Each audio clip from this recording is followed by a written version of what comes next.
Jai Shriman Narayan. Jai Shriman Narayan. Jai Shriman Narayan. I pay my obeisances to my spiritual master, Srimad Jagadguru Sudarshan Acharya Ji Maharaj. I pay my obeisances to Lord Sri Ramanuj. I pay my obeisances to the Purva Acharyas.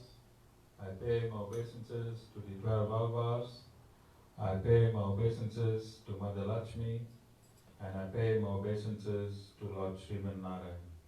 I welcome all of you here physically at the Sri Narayan Dham in Durban, South Africa.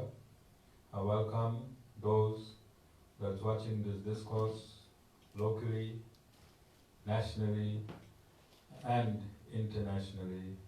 And I welcome in advance those that's going to be watching this discourse when it is posted in the various groups from around the world subsequently. Today, we continue our topic on Pitru Paksha, because although our ancestors are gone, there is a great need in South Africa for those that are following Sanatan Dharma. And there is a great need internationally for those that claim to be followers of Sanatan Dharma. We are in the 5th or 5,000 years into Kali Yug, and the scriptures are getting messed up again. This messing up of the absolute science of Sanatan Dharma is designed by the Lord Himself and perpetuated to the extreme in this season of Kali Yug. So in Kali Yug, the mode of ignorance will prevail. It is the duty of all bona fide spiritual masters to arm themselves with the sword of transcendental knowledge and cut asunder the depth of ignorance ingrained in beings in the human form.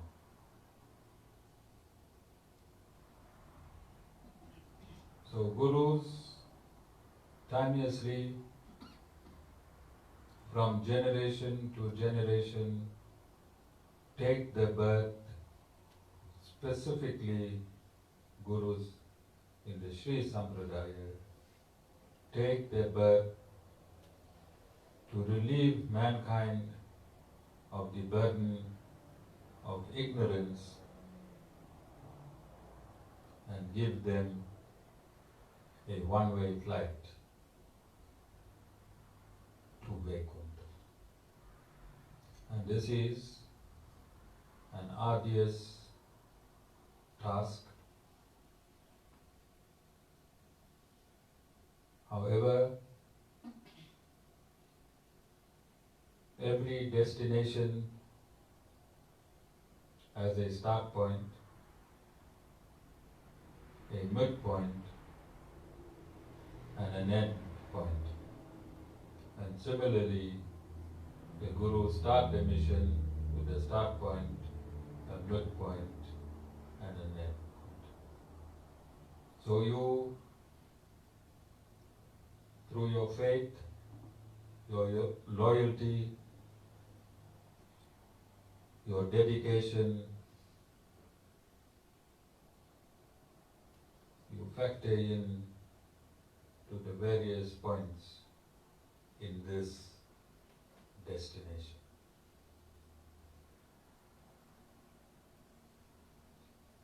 There are two powers that are inherent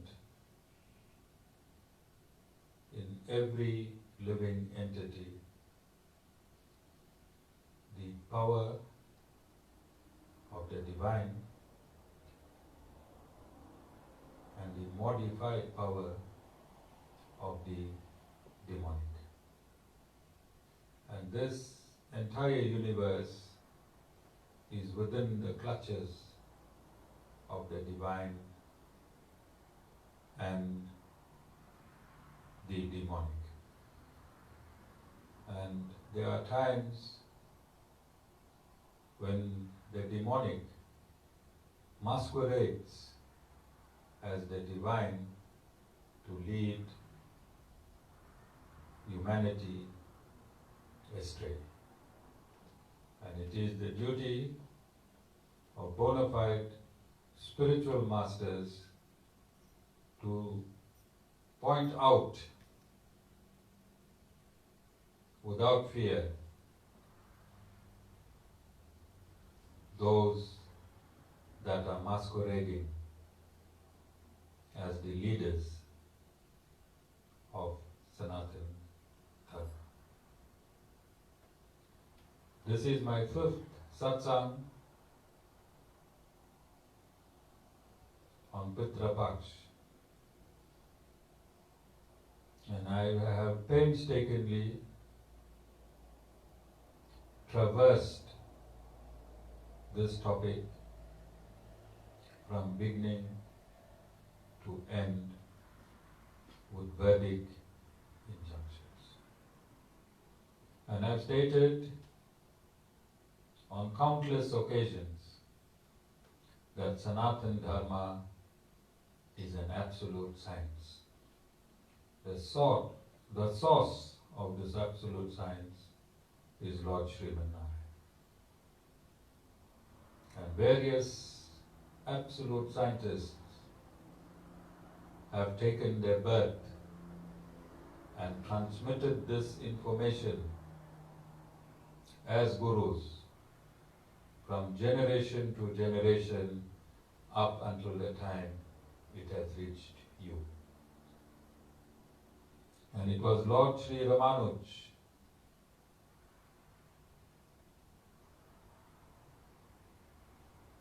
who synthesized all Vedic injunctions 1,000 years ago. He spent 60 years of his 120 years on this planet Earth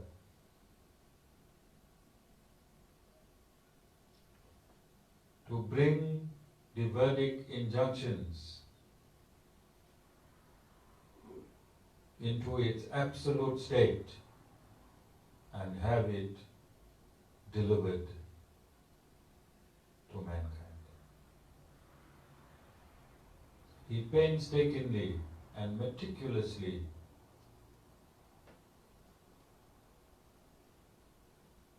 handed these injunctions with absolute equational synthesis to mankind in a platter. And today, this knowledge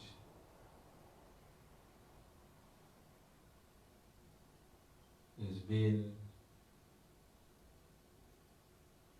thrown away by those that pretend to be the custodians of Sanatan Dharma.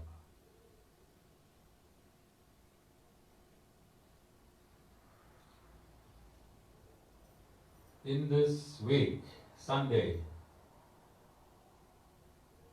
Vishwadhar Ramanuj Das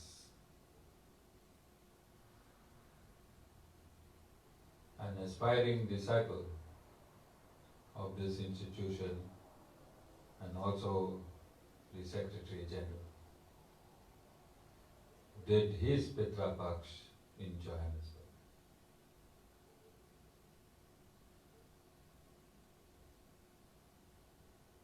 And his priest, who was nominated to conduct this ritual,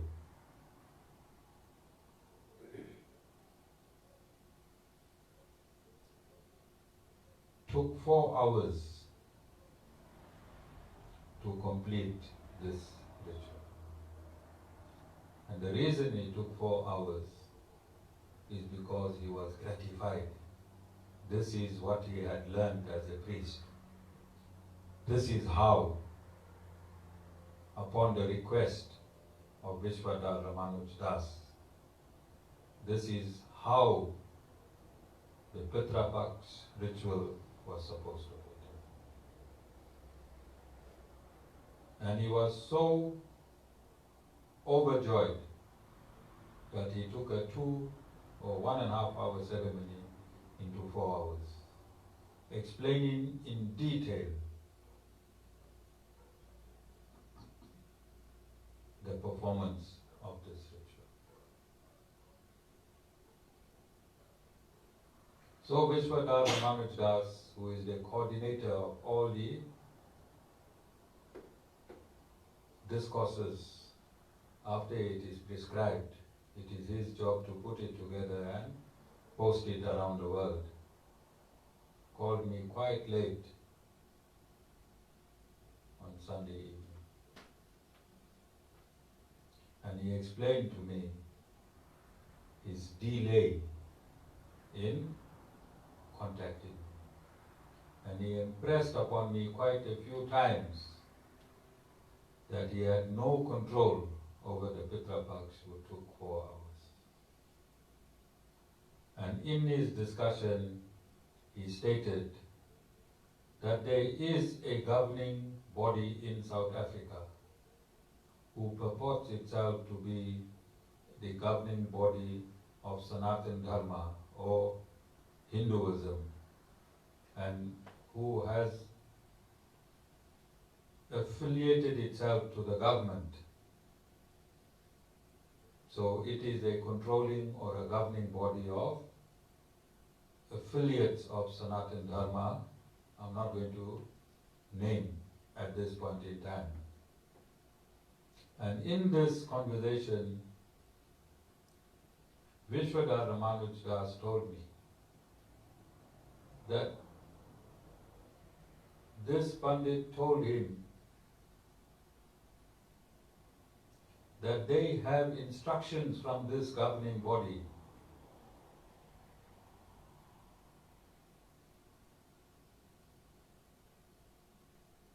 to perform this ritual as per the customs and traditions of the families where they are invited to perform these rituals.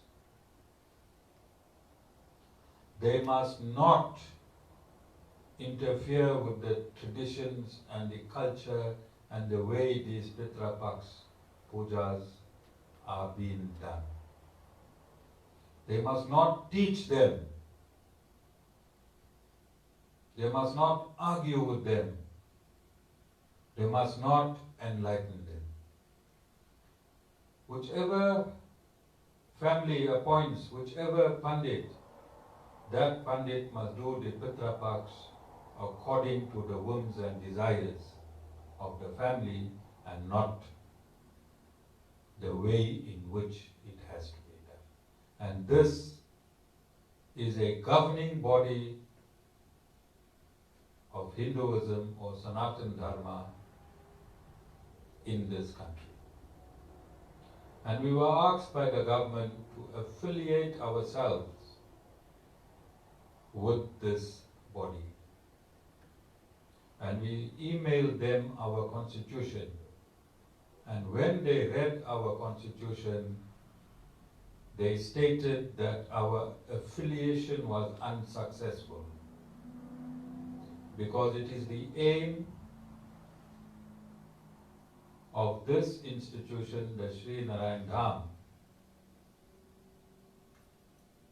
legally titled for the purposes of the law of this country as the Acharya Sham Ramanuj Foundation, to eradicate the chaos in Sanatan Dharma. That is the aims and objectives of the Sri Narayan Dham. We go on to state in our constitution, which will be posted with this transcription of this discourse,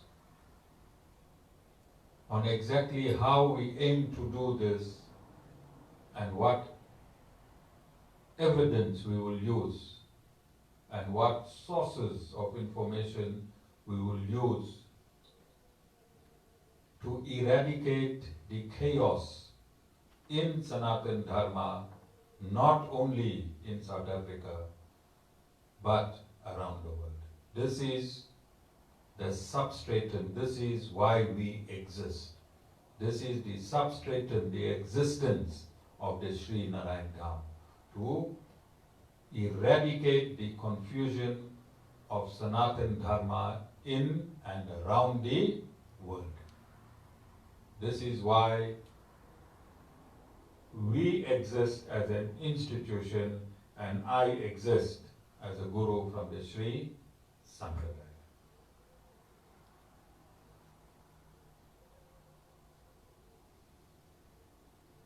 So this hard work of mine over the past 4 weeks can now be flushed down by our counterparts. Our counterparts. For Sanatan Dharma to exist, you need the Pandits. You need the Pandits to handle the 4 aspects of Sanatan Dharma. What are the 4 aspects of Sanatan Dharma?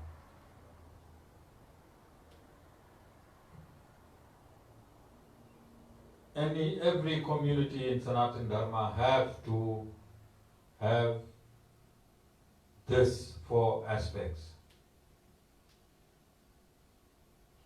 Religious principles,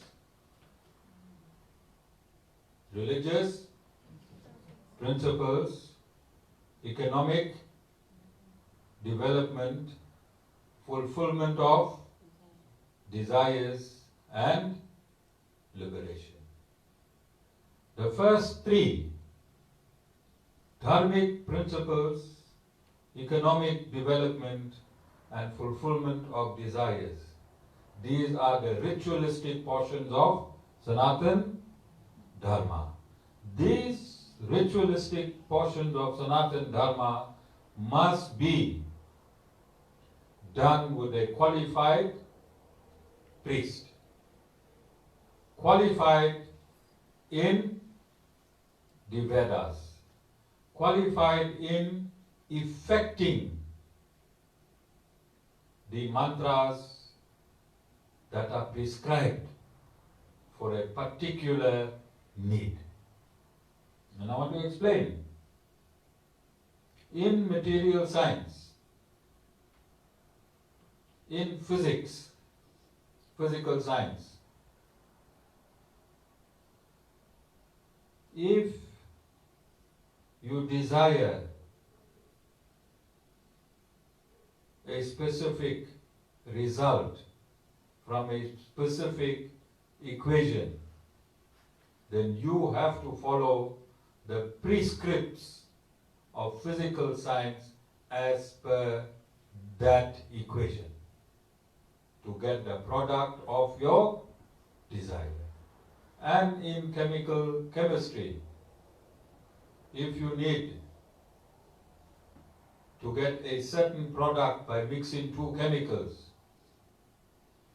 then you have to follow a prescribed equation 1 ml of this chemical and 1 ml of that chemical will give you the product that you desire.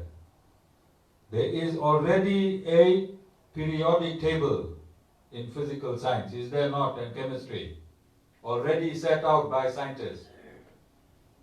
And all the values of the periodic table is already there, is it not? And for you to be successful in a equation for a specific outcome, you will have to follow the laws governing physical science and the laws governing chemistry. Will you not? Now these are gross results in a gross universe.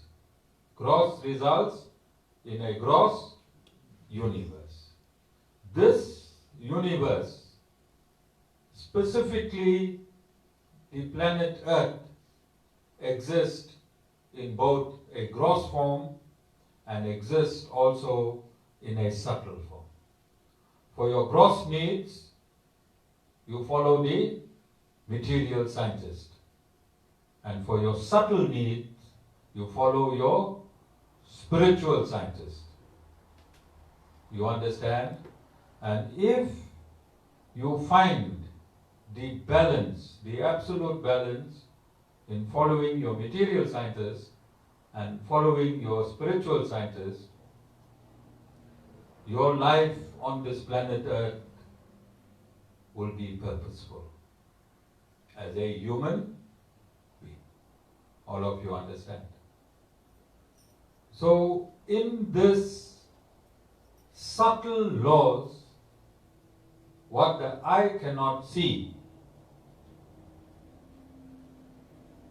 are mantras. Mantras are keys to unlock specific potencies. Mantras are keys that must be recited in a certain frequency, because all energy exists in frequencies. And when mantras are recited by one that has undergone training, then those mantras will unlock potencies and energies both within you and outside you.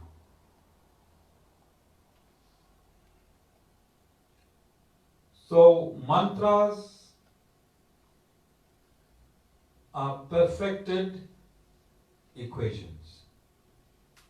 Mantras are perfected equations. So Rakesh Bhai, if I give you 71 items and 29 different items, and I ask you to add it and give me a product, what would you do? According to which rule? No, math. Sorry? Math. Maths. Now you think your great-grandfather went to school and he knew maths?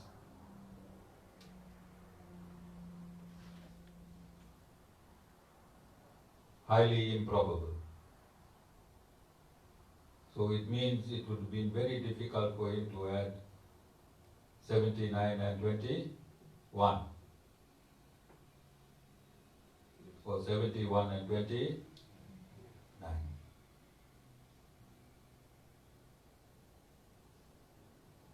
How is it that you are efficient in adding when your great-grandfather would not have been as efficient in adding? He would have probably had to count stones or count something tangibly to come to this result, but you calculated it mentally. How is this possible?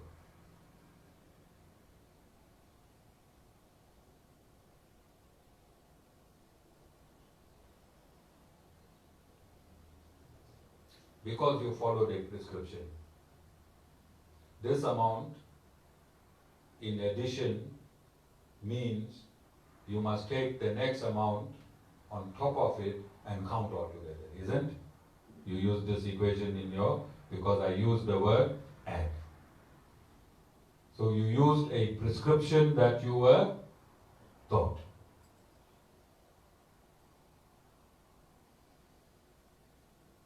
So can you say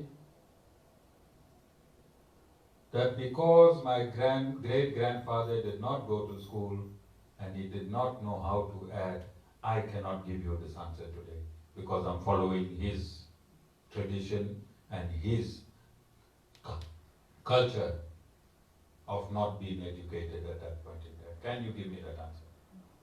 Because you've already been schooled into understanding the addition principle of mathematics.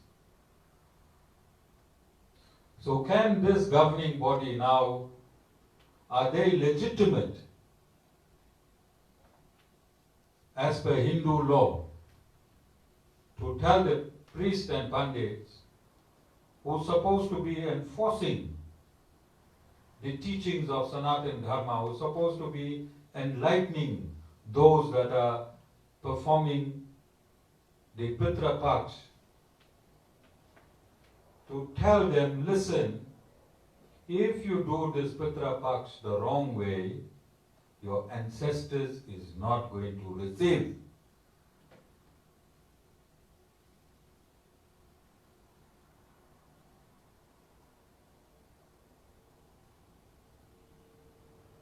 Or you think they are right in saying, just do your Pitru Paksha nilly-willy, it doesn't matter.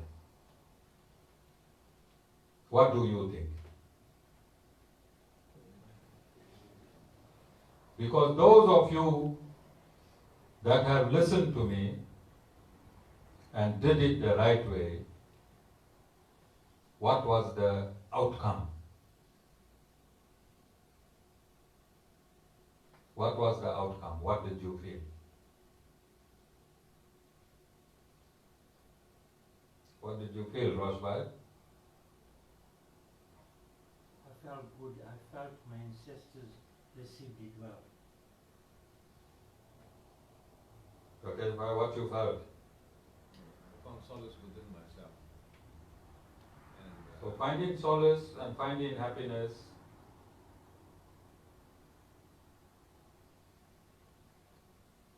is a dimension in your subtle being, isn't it? Because these mantras, because these performances were as per Vedic injunction, and this equation was perfect, the frequency unleashed a good potency from within. Did it not? Did it not? Yes. Within you and within the ancestors. And a combination of these potencies that were released or unleashed by the mantras that were done perfectly gave you this solace. Because Rakesh Bhai did two Pitru Paksha. What you felt in your first Pitru Paksha, and he did two in this Pitru Paksha itself. So one he did when he was not enlightened, and what you felt for that Pitru Paksha. that was, we took out everything. As I said, Mama, what you felt? Mama was there in the first Pitru Paksha? I'm only asking Mama and Rakesh.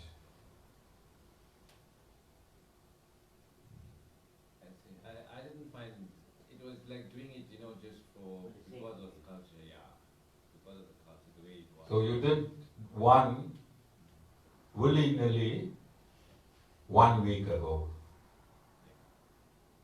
And then you did the Pitru Paksha according to Vedic injunctions a week later.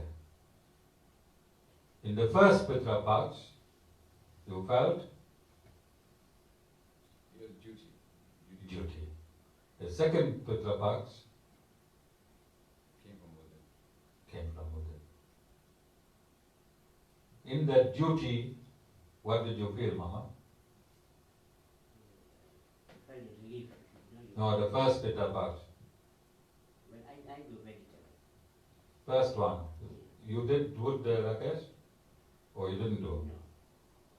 Okay, Separately. okay. On the same day. On the Yeah. same day, but different dish. Different. And vegetarian on one kitchen.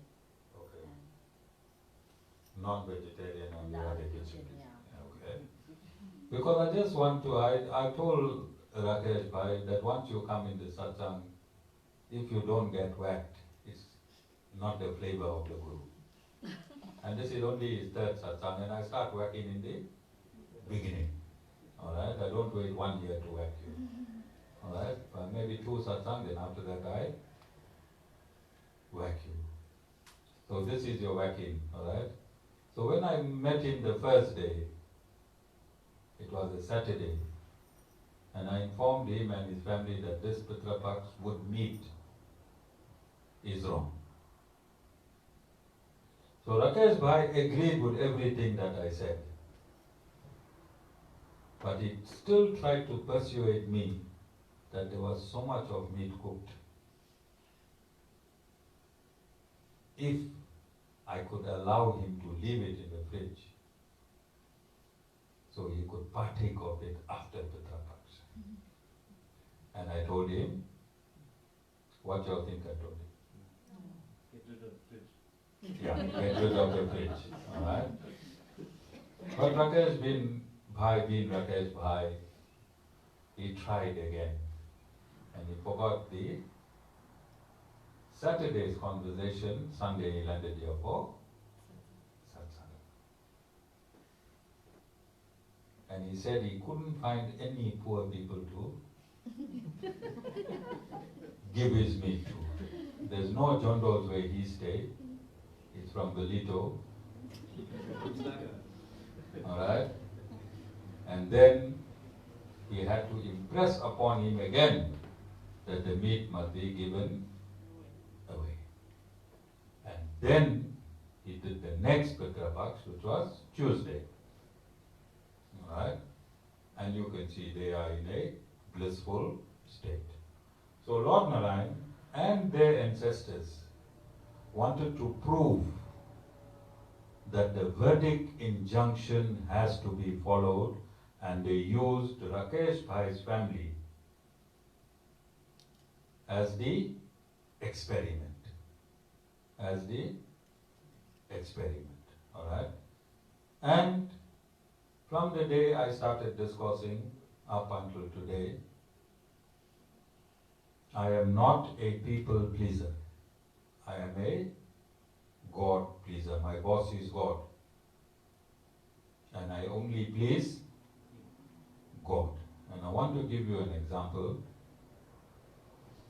When I was going out and giving discourses in public, I had a branch in Phoenix. And the Phoenix branch grew up very fast, and then it got slashed in half because we kept changing venues. For some reason, we could find no compatibility because we were using halls and temples. And we had to keep changing venues, and devotees became distressed. So at this particular hall, a family of 12 entered this hall. And one would think that 12 will, especially if you're not having devotees, 12 devotees are a lot of devotees. So that Bhai came, the leader of this pack, and when he was taking his blessings, he asked me, Bhai, I do quote prayers, is it right or wrong? And I looked at him in his eye.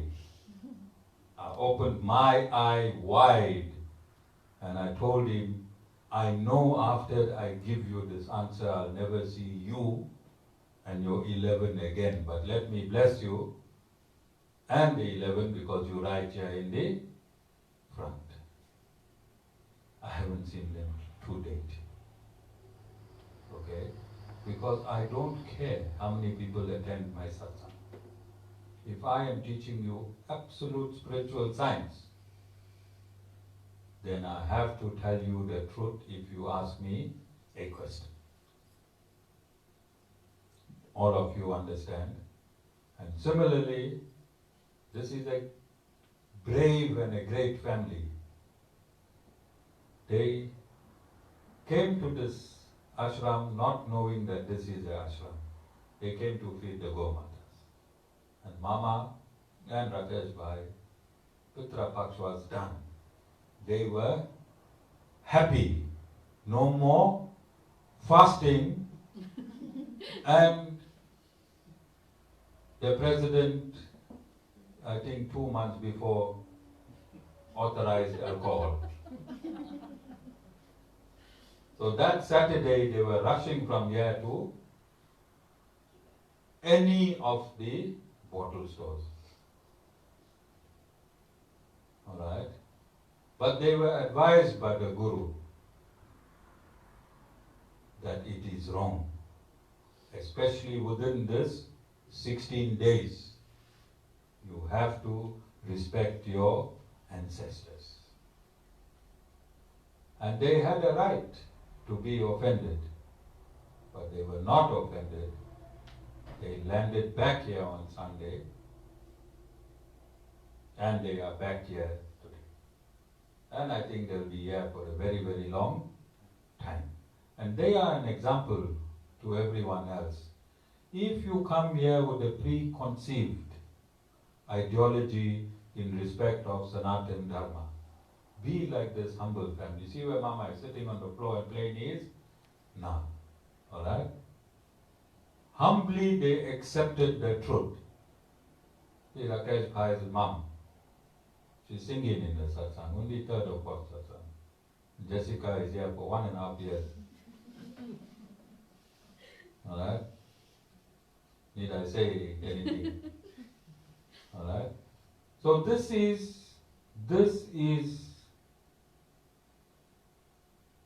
as evolving humanity in Sanatan Dharma. Follow Rakesh, his mom and his mama. Be humble. Accept your mistakes. Mama, what's your age? 62. Papi, what's your age?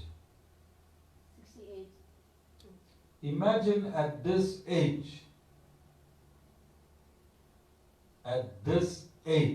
of 62 and 68, they are brothers and sisters. Brother and sister. Coming from another sector of Sanatan Dharma for many, many years in their life. You can hear by their singing and the baja playing, and he also plays the harmonium, and she was playing the majira. You can see they have been in Sanatan Dharma for a very, very long time. But just what, how many hours I spoke to you, Bobby? Only about an hour, I think.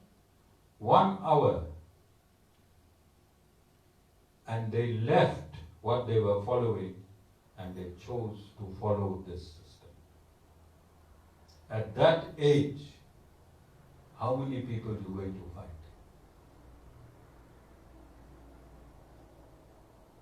You understand? And they are the perfect example. This is how you're supposed to be in Sanatan Dharma. When you meet the truth, then you have to release the lies. When you meet the truth, you have to release the lies. Take example from these elderly people who were stuck in another way, but they accepted within 1 hour that what we are stuck in is wrong. And I had devotees here for years, thousands of hours of lectures, and they are still stuck in their way. You understand? So I want to conclude Because whatever we do, when we sit on the Vyasasana, whatever we say has to come from Vedic injunctions. So I stated earlier on that we are injected with two potencies, the divine and the demonic. The divine will always be represented by the Supreme Lord, and the demonic will be represented in the histories of scriptures by those that the Lord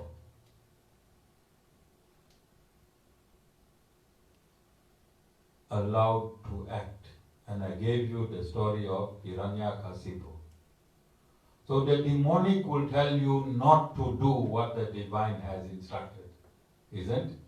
Because that's the opposite of divine, demonic. So when the demonic is ruling, the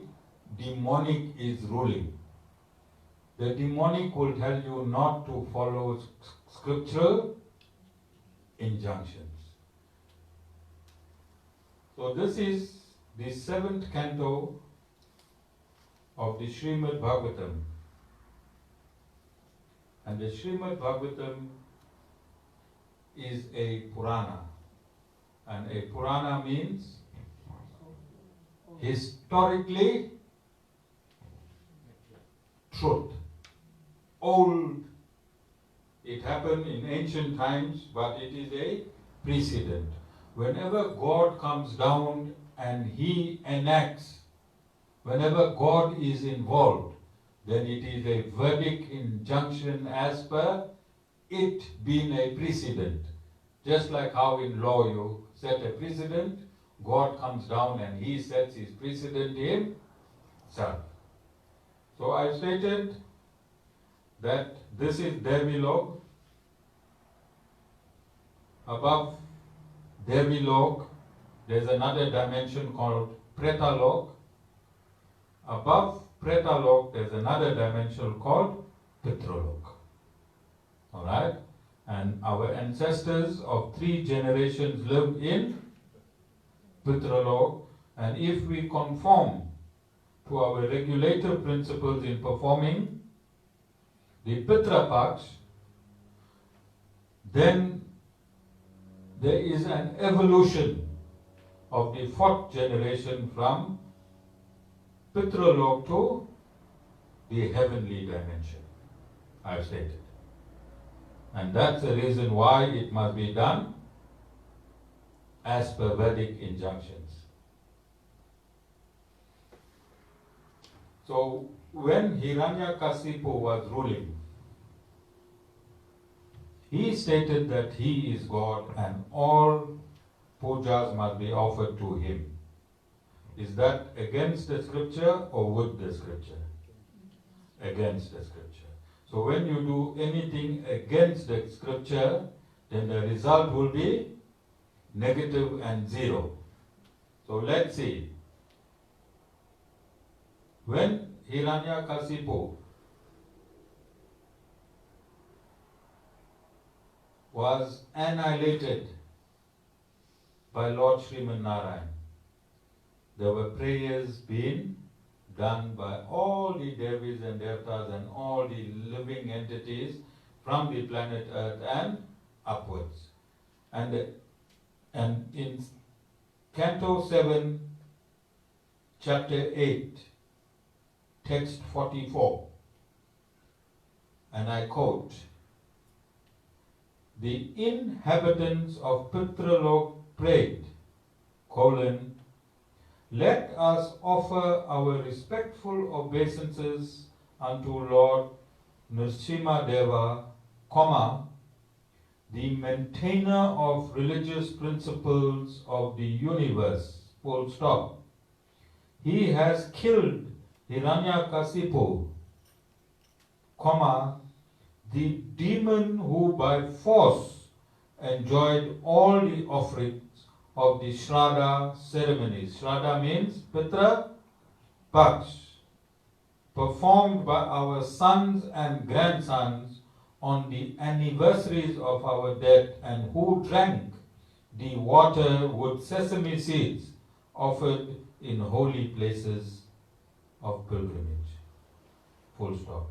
By killing this demon, O Lord, you have taken back all the stolen property from his abdomen by piercing it with your nails. We therefore wish to offer our respectful obeisances unto you. And this is what happened to Rakesh and his family. When they were offering Hiranyakasipu, the Pitru Paksha, it did not go to the ancestors. And when the ignorance was cut asunder by the sword of knowledge, transcendental knowledge,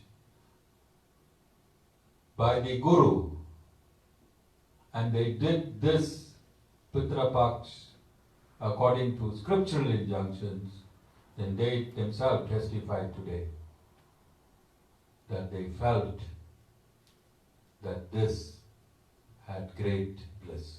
All of you understand? So we have to take a stand. We have to take a stand. This is our duty. If I'm the general, then you are the soldiers. You have to stand with your general in Sanatan Dharma. If anyone is messing up Sanatan Dharma, don't you think? So you don't have to go now to this big organization. You don't have to do anything.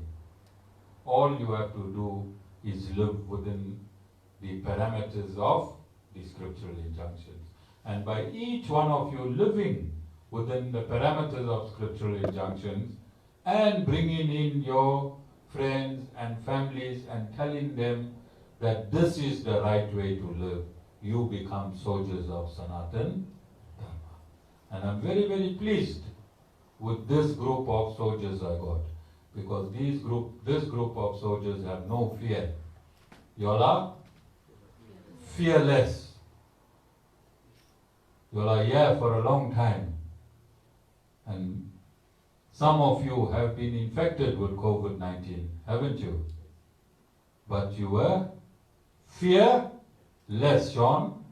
You were fearless, Dana. Notwithstanding you've been infected of COVID-19, you are soldiers of Sanatan Dharma, and all of you, and I want to pay a special respect and tribute to Jessica and Satish Bhai.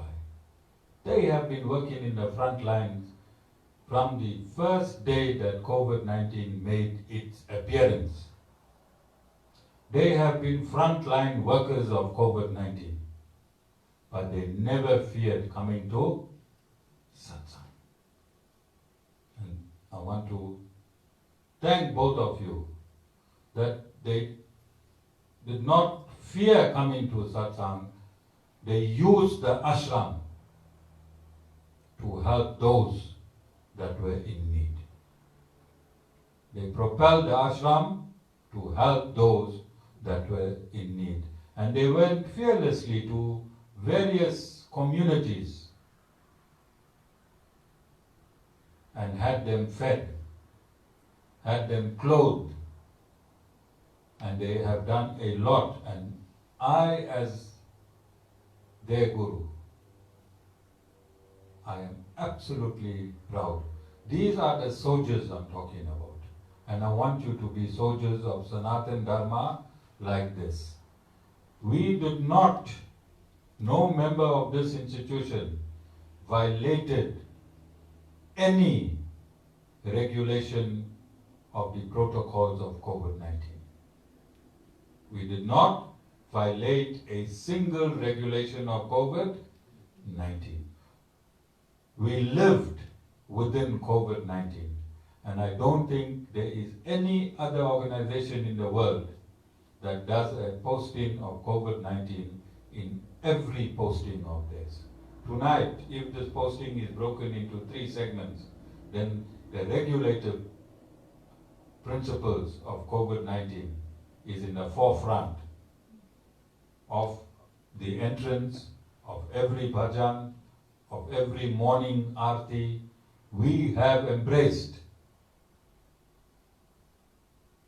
the rules set out by the government to the T. And yet all of us are still alive and kicking, because faith in the Lord, faith in the Lord must be first priority. This is our teaching. Jai Sriman Narayan.